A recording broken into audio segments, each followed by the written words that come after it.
നമുക്ക് ആദർശിന്റെയും നയനയുടെയും വരാൻ പോകുന്ന ദിവസങ്ങളിലെ നല്ലൊരു കഥ കേട്ടാലോ? അതിനു മുമ്പായി ആദ്യമായി കാണുന്നവരുണ്ടെങ്കിൽ ചാനൽ ഇഷ്ടപ്പെട്ട ഒന്ന് സബ്സ്ക്രൈബ് ചെയ്യാൻ മറക്കരുത്. വീഡിയോ ഇഷ്ടപ്പെടുവാണെങ്കിൽ ലൈക്ക് ചെയ്യാനും നിങ്ങളുടെ വിലയേറിയ അഭിപ്രായങ്ങളൊക്കെ രേഖപ്പെടുത്താനും മറക്കരുത് കേട്ടോ. അങ്ങനെ ഇനി വരാൻ പോകുന്ന ദിവസങ്ങളിൽ നല്ല എട്ടിന്റെ പണി തന്നെയാണ് ജലജയ്ക്ക് കിട്ടുന്നത്. അപ്പൊ കുറച്ച് നാളുകളായി നമ്മൾ കാത്തിരിക്കുന്ന ഒരു കാര്യം തന്നെയാണ്. ജലജയൊക്കെ സത്യങ്ങളൊക്കെ അറിയണം, കുറച്ച് അഹങ്കാരം കുറയണം എന്നുള്ളത്. അപ്പൊ അതിന്റെ കുറച്ച് നല്ല നല്ല വിശേഷങ്ങളൊക്കെയാണ് വരാൻ പോകുന്ന ദിവസങ്ങളിൽ നമ്മൾ കാണുന്നത്. കഴിഞ്ഞ ദിവസം തന്നെ കണ്ടു, എനിക്ക് നല്ല ടെൻഷനാണ്. കാരണം ഇനിയിപ്പം നവീന്റെ കാര്യം അങ്ങനെ നന്ദു അറിഞ്ഞിട്ടുണ്ടെങ്കിൽ എന്തായിരിക്കും നന്ദുവിന്റെ തീരുമാനം എന്നൊക്കെ ഓർത്തിട്ട് നല്ലൊരു ബുദ്ധിമുട്ടും കാര്യങ്ങളൊക്കെ എനിക്കുണ്ടായിരുന്നു. പക്ഷെ എത്ര നാൾ തനിക്കിത് മറച്ചു വെക്കാൻ പറ്റുമെന്നും അറിയത്തില്ല. പോരാത്തതിന് നവീനായിട്ടും നന്ദുവിന് അടുപ്പം കാര്യങ്ങളൊക്കെ ഉണ്ട്. കാരണം ഫ്രണ്ട് ആണല്ലോ, അപ്പൊ സംസാരമൊക്കെ ഉണ്ട്. നവീനോട് പ്രത്യേകിച്ച് ഇഷ്ടക്കുറവൊന്നുമില്ല. പക്ഷെ ഒടുവില് എനിക്ക് നന്ദുവിനോട് ആ കാര്യങ്ങൾ പറയേണ്ടി വരുവാണ്. നവീന്റെ മനസ്സിലുള്ള നന്ദു ആണെന്നുള്ള കാര്യം ഇത് കേട്ടിപ്പോ നന്ദു ആകെപ്പാടെ തകർന്നു പോയി. നന്ദു ഒട്ടും പ്രതീക്ഷിച്ച കാര്യമായിരുന്നില്ല. പിന്നീട് അനി പറഞ്ഞു, നിന്റെ തീരുമാനം എന്താ വെച്ചാൽ നിനക്ക് ഉചിതമായ തീരുമാനം എടുക്കാം. ഒരു പക്ഷെ ഞാനുമായിട്ടുള്ള വിവാഹത്തിന് നിന്റെ വീട്ടുകാർ സമ്മതിക്കില്ലെന്നല്ലേ പറഞ്ഞേ. അത് കേട്ടപ്പോ നന്ദുവിന് സങ്കടമായി. നന്ദു പറഞ്ഞു, നീ എന്നെ കുറിച്ച് അങ്ങനെയാണോ കരുതുന്നേ? എന്റെ മനസ്സിൽ ഒരാൾ മാത്രമേ ഉള്ളൂ, അത് അന്നും ഇന്നും എന്നും നീ തന്നെ ആയിരിക്കും. ആ സ്ഥാനത്തേക്ക് വേറെ ആൾ വരാൻ പോകുന്നില്ല. ഞാൻ പറഞ്ഞല്ലോ, ഒരു പക്ഷെ ഞാൻ നിന്നെ സ്നേഹിച്ചില്ലായിരുന്നെങ്കിൽ എന്റെ മനസ്സിൽ വേറെ ആരെങ്കിലും വന്നേനും. പക്ഷെ ഞാൻ നിന്നെ സ്നേഹിച്ചു പോയതുകൊണ്ട് ആ സ്ഥാനത്തേക്ക് വേറെ ആളെയും കൊണ്ടുവരാനായിട്ട് എനിക്ക് സമ്മതമല്ല. നവീനേട്ടൻ എന്റെ ബെസ്റ്റ് ഫ്രണ്ടാണ്. അതിനേക്കാളുപരി എനിക്ക് നവീനേട്ടൻ ഒരുപാട് അടുപ്പമില്ല. അല്ല, ഇനി നീ എന്ത് പറയും? കാരണം നവീനോട് എന്ത് പറയും എന്നുള്ള കാര്യത്തിൽ നന്ദുവിന് നല്ല ടെൻഷൻ ഉണ്ടായിരുന്നു. നന്ദു പറഞ്ഞു, ഒരു കാര്യം ചെയ്യാം, നിനക്ക് പറയാൻ ബുദ്ധിമുട്ടുണ്ടെങ്കിൽ ഞാൻ സംസാരിക്കാന്ന് പറയണേ. ഞാൻ ഇന്ന് വരെ നവീനെണ്ണെ അങ്ങനെ കണ്ടിട്ടില്ല. അതിനേക്കാളുപരി എന്നെ പോലൊരു പെൺകുട്ടി ഒരിക്കലും നവീനായിട്ട് ചേരത്തില്ല എന്ന് പറഞ്ഞാൽ അവരുടെ വീട്ടുകാർക്ക് ചേരത്തില്ല. പത്മാന്റെ ആണെങ്കിലും എപ്പോഴും ആഗ്രഹിക്കുന്ന നല്ല കുടുംബത്തിൽ, അതായത് അടങ്ങി ഒതുങ്ങി വീട്ടിൽ നിൽക്കുന്ന ഒരു പെൺകുട്ടിയാണ്. എന്നെപ്പോലെ തൻ്റെ ഇടമുള്ള പെൺകുട്ടിയെ ഒരിക്കലും അവർക്ക് ഇഷ്ടമില്ല. അത് പലപ്പോഴും ഞാൻ പോലും ആ വീട്ടിൽ ചെല്ലുമ്പോൾ അവരെന്നോട് പ്രകടിപ്പിച്ചിട്ടുള്ള. ഇതൊക്കെ അറിഞ്ഞിട്ടാണോ നീ എന്നോട് ഇതൊക്കെ പറയണേ? നിനക്ക് എങ്ങനെ എന്നോട് ഇതൊക്കെ പറയാൻ തോന്നിയെന്നൊക്കെ നന്ദു അനിയോട് ചോദിക്കുകയാണ്. അനി പറഞ്ഞു, അത് പിന്നെ ഞാൻ എന്ത് ചെയ്യാനാ, അവൻ എന്നോട് ഇങ്ങനെ പറഞ്ഞോണ്ടിരുന്നു. കുറച്ച് ദിവസങ്ങളായി പറഞ്ഞിട്ട് എങ്ങനെ നിന്നെ മുന്നിൽ ഞാനത് അവതരിപ്പിക്കുമെന്ന് ഓർത്ത് ആകെപ്പാടെ വിഷമിച്ചിരിക്കുക. ഒരുപക്ഷെ ഈ കാര്യങ്ങൾ വേറെ ആരെങ്കിലും പറഞ്ഞിട്ടുണ്ടെങ്കിൽ, നിന്റെ വീട്ടിൽ അറിഞ്ഞിട്ടുണ്ടെങ്കിൽ ഉറപ്പായിട്ടും അവർ ഈ ബന്ധത്തിന് സമ്മതം മൂടും. നന്ദു പറഞ്ഞു, അതെനിക്കറിയാം. എന്റെ അച്ഛനും അമ്മയൊക്കെ അറിഞ്ഞു കഴിഞ്ഞിട്ടുണ്ടെങ്കിൽ അവർക്ക് സന്തോഷവും. പിന്നെ നിന്റെ മുത്തശ്ശനും മുത്തശ്ശിയൊക്കെ അറിയുവാണെങ്കിൽ അവർക്ക് സന്തോഷമാകാൻ ചാൻസ് ഉണ്ട്. നീ ഞാൻ തമ്മിലുള്ള ബന്ധം നടക്കില്ലെങ്കിൽ എനിക്കൊരു നല്ല ജീവിതമാണ് നവീനേട്ടനൊപ്പം കിട്ടുന്നതെന്നൊക്കെ അവര് വിചാരിക്കും. പക്ഷെ എനിക്കത് സമ്മതിക്കാൻ പറ്റില്ല.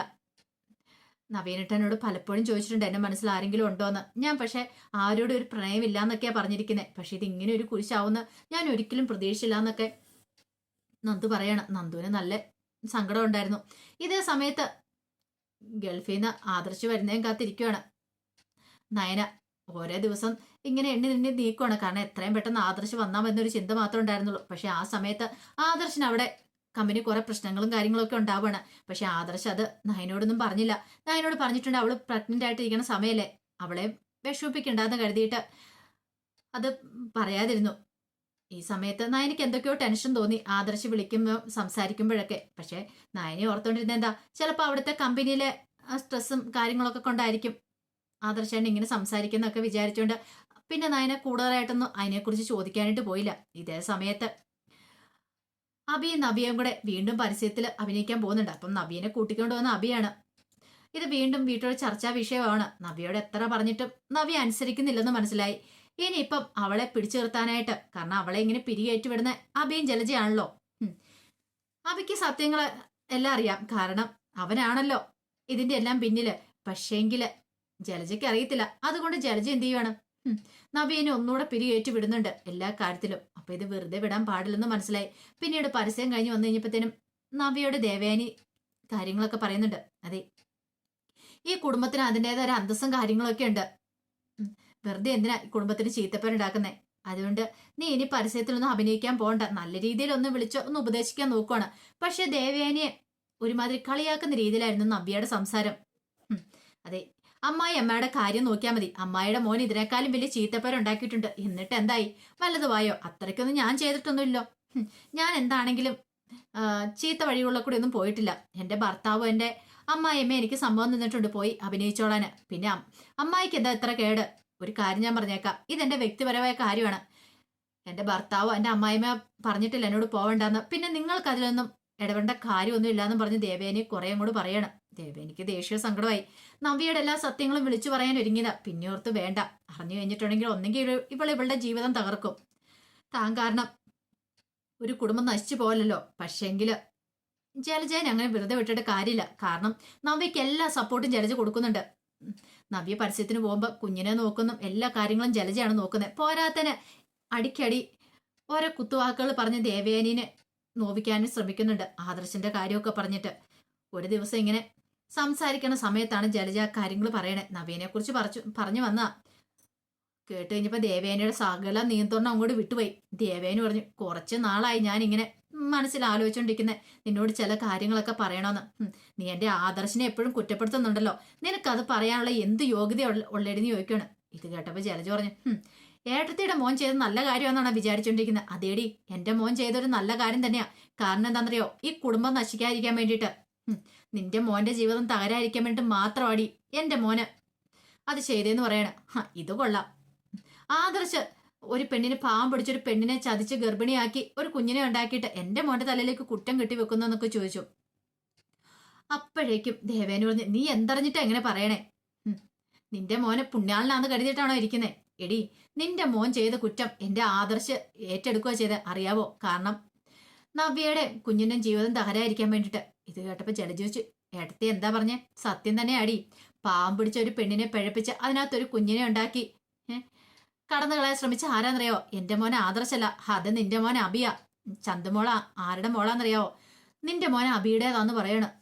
ഇത് കേട്ടപ്പോ ജലജയ്ക്ക് ഒരു അന്താളിപ്പ്. ജലജ ഒരു നിമിഷം ഞെട്ടി നിൽക്കുവാണ്, കേട്ടത് വിശ്വസിക്കാനാവാതെ.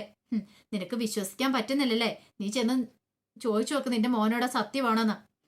ചന്തുമോൾ ആരുടെ കൊച്ചുമോളാന്നോർത്തായിരിക്കുന്നത്? എന്റെ ഒരിക്കലും അല്ലടി, നിന്റെ കൊച്ചുമോള് തന്നെയാ. ആദ്യം എനിക്ക് ഇതിനെക്കുറിച്ച് ഈ സത്യങ്ങളൊന്നും അറിയത്തുണ്ടായിരുന്നില്ല. പിന്നീടാണ് ഈ കാര്യങ്ങളൊക്കെ ഞാൻ അറിയണേ.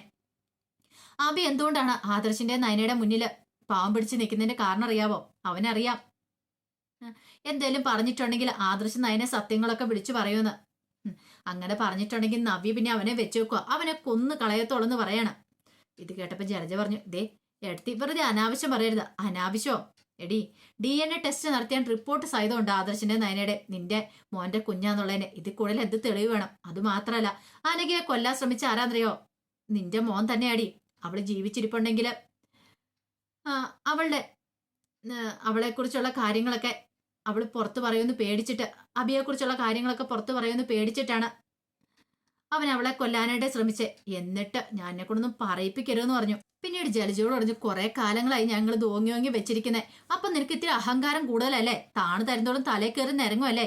ഇനിയുണ്ടല്ലോ ഇങ്ങനത്തെ കാര്യങ്ങൾ പറഞ്ഞ് എൻ്റെ അടുത്ത് വന്നാലുണ്ടല്ലോ, മര്യാദയ്ക്ക് ഞാൻ പറയുന്ന അനുസരിച്ച് എൻ്റെ അടിമയായിട്ട് നിന്നോളം.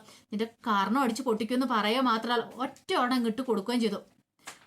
ആ ഒരടിയിൽ തന്നെ ജലജ കർണം പൊത്തിക്കൊണ്ട് ബെഡിലേക്ക് വീഴണം. പറഞ്ഞു കേട്ടല്ലോ, മേലാല് നിന്റെ മരുമകളെ എനിക്കോ അല്ലെങ്കിൽ എന്റെ കുടുംബത്തിന് നേരെ തിരിച്ചു വിട്ടേക്കരുത്. അവളെ കാര്യങ്ങളൊക്കെ പറഞ്ഞ് ബോധ്യപ്പെടുത്തിക്കണം. അവൾ ഇനി പരസ്യത്തിൽ അഭിനയിക്കാനെന്നും പറഞ്ഞ് ഇവിടെ നിന്ന് ഇറക്കി വിട്ടിട്ടുണ്ടെങ്കിൽ ഇതിനുള്ള കൂലി നിനക്കായിരിക്കും കിട്ടാൻ പോകുന്നത്. ഈ സത്യങ്ങളൊക്കെ ഞാനും എല്ലാരും ചേർന്ന് നിന്റെ മകളെ അറിയിക്കും, നിന്റെ മരുമകളെ അറിയിക്കും.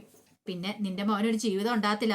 അത് മാത്രമല്ല, ആ പെൺകുട്ടി ഇപ്പൊ മരണത്തോട് മല്ലടിച്ച് കിടക്കുക. അവൾക്ക് എന്തെങ്കിലും സംഭവിച്ചു പോയിട്ടുണ്ടെങ്കിലും നിന്റെ മകന് വീണ്ടും ജയിലിലേക്ക് പോകത്തുള്ളൂ, കൊലപാതക കുറ്റത്തിന്.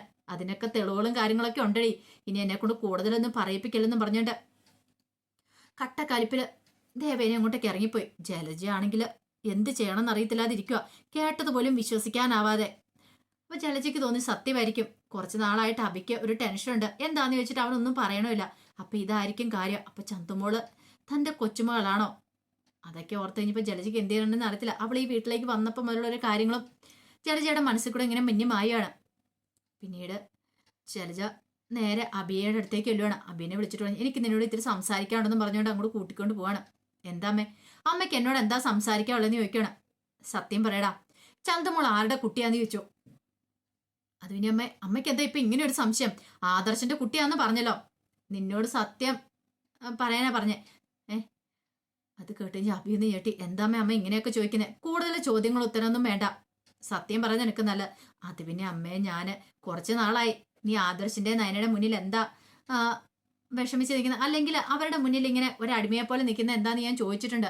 അന്നൊന്നും നീ ഒരു ഉത്തരം പറഞ്ഞിട്ടില്ല. പക്ഷെ ഇപ്പൊ എനിക്ക് മനസ്സിലായടാ, സത്യമല്ലേ, നിന്റെ മോളല്ലേ ചന്തുമോളെന്ന് ചോദിക്കുക. അത് പിന്നെ അമ്മേ ഞാന് പറഞ്ഞു തീരുവല്ല, കാരണം തീർത്ത് അബിയുടെ ഒരെണ്ണം കൊടുത്തു ജലജ.